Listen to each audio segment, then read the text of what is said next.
We're here because we want to commemorate, to acknowledge, to build on the energy towards freedom and liberation, towards clarity, towards justice, towards accountability in our community, between the institutions that serve us and our people, between each other as well. One thing that helps sustain healing is remembrance.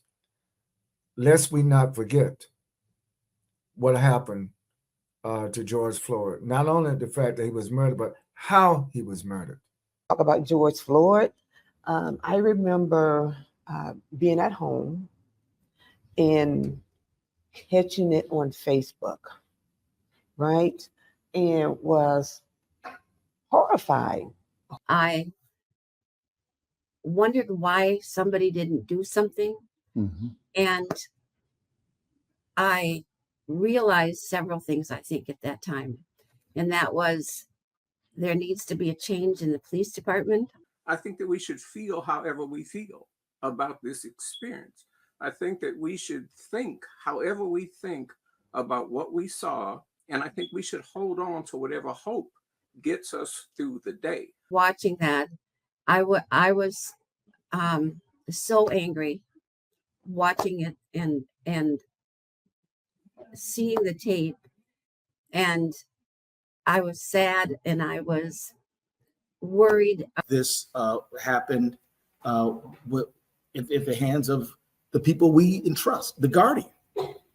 And by doing so, he besmirched the reputation of every great officer who tries to do the right thing every day. I do believe in my heart that George Floyd's death cracked a door for the rest of us, because there's even more families beyond me. But I think the fight that was needed, that civil rights moment, and continuing to fight for justice is not something that we can take all for granted.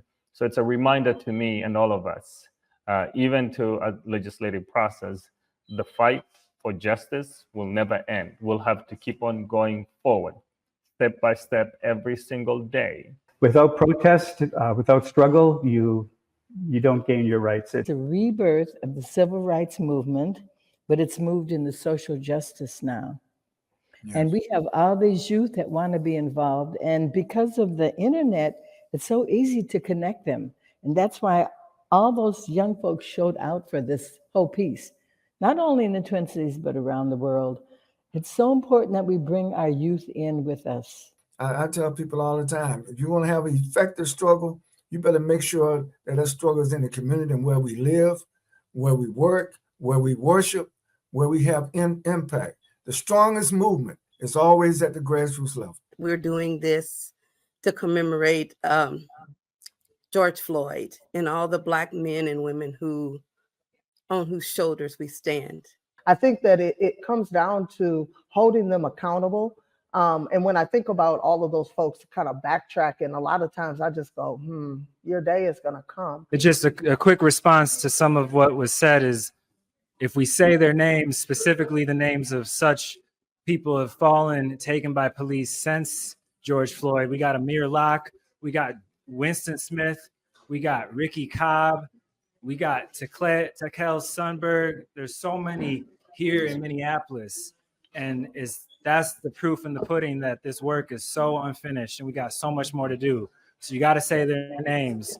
George Floyd. Join us for Conversations with Al McFarlane, broadcasting and streaming live from George Floyd Square at the Worldwide Outreach Center at 3808 Chicago Avenue South, in the heart of George Floyd Square. Catch us here on KFAI daily during George Floyd Week from 1 to 2 p.m. Monday through Friday, May 19th through May 23rd. Don't miss these powerful conversations. RSVP to Al at Insight News if you want to be part of our live audience.